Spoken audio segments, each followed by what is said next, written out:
नमस्कार, मैं हूं संजय शर्मा। आप देख रहे हैं 4 PM news network. Bharatiya Janata party के दो किले बहुत मजबूत माने जाते हैं। पहला तो ऑफ कोर्स आप जानते होंगे, गुजरात। प्रधानमंत्री नरेंद्र मोदी जी का गुजरात, अमित शाह जी वाला गुजरात। केवल गुजरात को इन दोनों नाम से मत जोड़ लीजिए, मैं इसलिए नाम ले रहा हूं इन दोनों के क्योंकि ये दोनों वहीं से आते हैं और कहा जाता है कि गुजरात को पूरे देश में मजबूत करने का काम इन दोनों नेताओं ने किया है।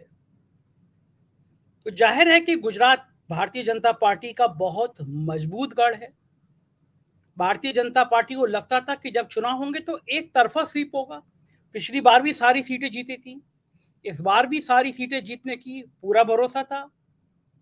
और दूसरा है उत्तर प्रदेश।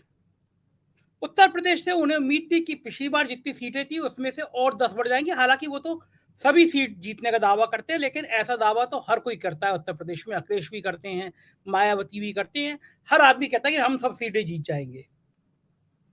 लेकिन इन दोनों राज्यों में अगर भारतीय जनता पार्टी को डर लगने लगे, दोनों कह रहा हूं, आप चौंकिए मत, अगर गुजरात में और उत्तर प्रदेश में भी भारतीय जनता पार्टी को डर लगने लगे, अगर गुजरात में भी भारतीय जनता पार्टी के नेतृत्व को लगने लगे कि पता नहीं यहां पे क्या होगा, तो अब फिर सोचिए बाकी राज्यों में क्या होगा। जो कहा जाता है कि 2024 के चुनाव से पहले बिहार, महाराष्ट्र, कर्नाटक, बंगाल, इन राज्यों में बहुत बड़ी बड़ी मुसीबतें हैं, लेकिन अगर ये ऐसी मुसीबतें गुजरात से भी आ रही हैं, ऐसी मुसीबतें के संकेत उत्तर प्रदेश से भी आ रहे हैं, तो सोचिए कि हालात कितने खतरनाक हैं। गुजरात में भारतीय जनता पार्टी की में नंबर 2 के नेता थे, है तो गलत कह रहा हूं, नाम है प्रदीप सिंह बाघेला। बहुत बड़ी हैसियत रखते थे, बहुत ताकत रखते थे। ये कहते थे गुजरात में इस आदमी के बिना ना टिकट बंटवारा होता है, ना किसी जगह नौकरशाही में को फेरबदल होती है। मतलब प्रदीप सिंह बाघेला मतलब अमित शाह जी का बहुत करीबी, प्रधानमंत्री के बहुत करीबी भारतीय जनता पार्टी के नेता। और जाहिर है इस दौर में जब भारतीय जनता पार्टी की फिर इतने प्रचंड बहुमत से सरकार बनी है, तो कोई भी नेता इस दौर में तो भारतीय जनता पार्टी को छोड़ के जाने से रहा, मगर इस दौर में प्रदीप सिंह बाघेला ने भारतीय जनता पार्टी छोड़ दी। अब आप सोचिए, गुजरात भारतीय जनता पार्टी का सबसे मजबूत राज्य, उसमें नंबर 2 की हैसियत रखने वाला नेता अगर वो ही पार्टी छोड़कर चला जाए, तो इसका मतलब है कहीं कुछ बहुत बड़ा गड़बड़ हो रहा है, जिसको पकड़ पाने में पार्टी असफल है। फिर जब पार्टी ने अंदरूनी जानकारी जुटाई, जब इंटेलिजेंस से रिपोर्ट मांगी, जब बीजेपी के संगठन से रिपोर्ट मांगी, तो पता चला कि लोकसभा चुनावों में भी गुजरात में भी सब कुछ ठीक नहीं चल रहा।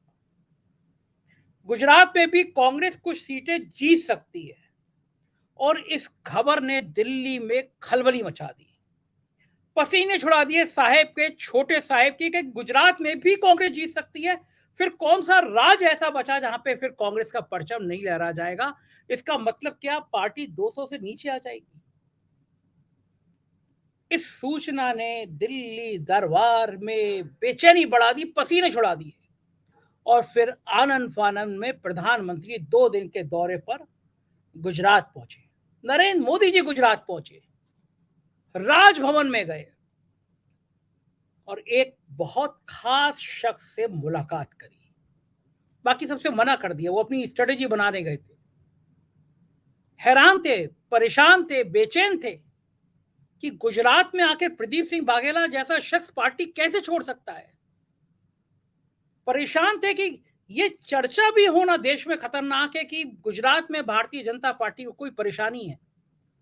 आप सोचिए, अगर देश भर में ये चर्चा हो जाए, अगर देश भर में ये हंगामा हो जाए कि गुजरात में भी कुछ परेशानी है, तो भारतीय जनता पार्टी को जो डेंट लगेगा उसकी आप कल्पना नहीं कर सकते। मध्य प्रदेश और राजस्थान की तस्वीर आपके सामने है। मध्य प्रदेश में मोदी जी को अपने 3-3 कैबिनेट मिनिस्टर, 7-7 सांसद उतारने पड़े। सोच सकते हैं आप, जिस राज्य में लगभग 20 साल से हुकूमत हो बीजेपी की, वहां इतना ज्यादा बुरा हाल है कि आपको 3-3 कैबिनेट मिनिस्टर उतारने पड़ रहे हैं, 7-7 सांसद उतारने पड़ रहे हैं। राजस्थान में वसुंधरा राजे मानने को तैयार नहीं है, बोलने को तैयार नहीं है। और साहेब परेशान है कि अगर छत्तीसगढ़, मध्य प्रदेश और राजस्थान से सुपड़ा साफ हो गया तो 2024 का चुनाव फंस जाएगा। साहेब परेशान है कि अगर इन तीनों राज्यों से संकेत अच्छे नहीं आए तो करेंगे तो क्या करेंगे। और इस बीच में गुजरात की खबर ने साहेब को परेशान कर दिया, बेचैन कर दिया। गुजरात पहुंचे हैं साहब, 2 दिन के दौरे पे गए। गुजरात को समझने की कोशिश कर रहे हैं कि गलती कहां हो गई। और देखिए, मैं कहता हूं ना हमेशा, आदमी बलवान नहीं होता, समय बलवान होता है। और जब आपका समय खराब चल रहा होता है तो कहा जाता है ऊंट पर बैठे आदमी को भी कुत्ता काट लेता है। आजकल साहेब के दिन अच्छे नहीं चल रहे हैं। मणिपुर में फिर हिंसा की खबरें शुरू हो गई है। मणिपुर संभल नहीं रहा। गुजरात में विद्रोह की स्थिति पैदा हो रही है। उत्तर प्रदेश में योगी आदित्यनाथ के तेवर समझ नहीं आ रहे हैं दिल्ली को कि योगी आदित्यनाथ चाह क्या रहे हैं। दिल्ली दरबार ने 6 साल तक जो योगी आदित्यनाथ को दबा के रखा, अब योगी आदित्यनाथ झलक दिखा रहे हैं कि अगर वो नाराज हो गए तो पार्टी का सुपड़ा साफ हो जाएगा। घोसी का चुनाव हुआ, इंडिया गठबंधन के बाद पहला चुनाव था। पूरी ताकत झोंक दी भारतीय जनता पार्टी ने। दोनों डिप्टी सीएम वहां पे 15 दिन लगातार कैंप करते रहे। संघ के 3000 से ज्यादा कार्यकर्ता जुटे, गांव गांव गए। 20 से ज्यादा मंत्रियों ने घोसी में डेरा डाल दिया। 50 से ज्यादा विधायक गांव गांव में घूम रहे थे, भारतीय जनता पार्टी की नीतियां बता रहे थे। मेरा रिपोर्टर गया था वहां पे, उसने बताया कि करोड़ों रुपया बांट दिया गया गांव में। इसके बावजूद 8% कम वोट पड़े और इसके बावजूद 42,000 वोटों से बीजेपी हारी है। भारतीय जनता पार्टी जो उत्तर प्रदेश में गढ़ मान रही थी, कह रही थी सब सीटें जीत जाएंगे, वहां के ये हाल देख के पसीने आ गए। तो जैसे मैंने आपसे कहा कि जो राज्य परेशान करने वाले हैं उनमें बीजेपी सोच रही थी महाराष्ट्र है, कर्नाटक है, बंगाल है, बिहार है, लेकिन अपने गढ़ गुजरात और उत्तर प्रदेश से भी अगर ऐसे समाचार आएंगे जो डरा दे, जो भाजपा को डरा दे, जो बेचैन कर दे, परेशान कर दे, तो फिर आखिर साहेब करेंगे तो करेंगे क्या। गुजरात का प्रधानमंत्री का ये 2 दिन का दौरा दरअसल कई बड़े संकेत लेकर आया है। ये संकेत लेकर आ रहा है कि भारतीय जनता पार्टी में सब कुछ ठीक नहीं चल रहा। मध्य प्रदेश में कैलाश विजयवर्गीय जैसा नेता बगावत कर रहा है, कह रहा है मैं तो चुनाव लड़ना नहीं चाहता। तो जाहिर है साहेब के लिए ये आने वाला समय बहुत परेशानी भरा होने वाला है।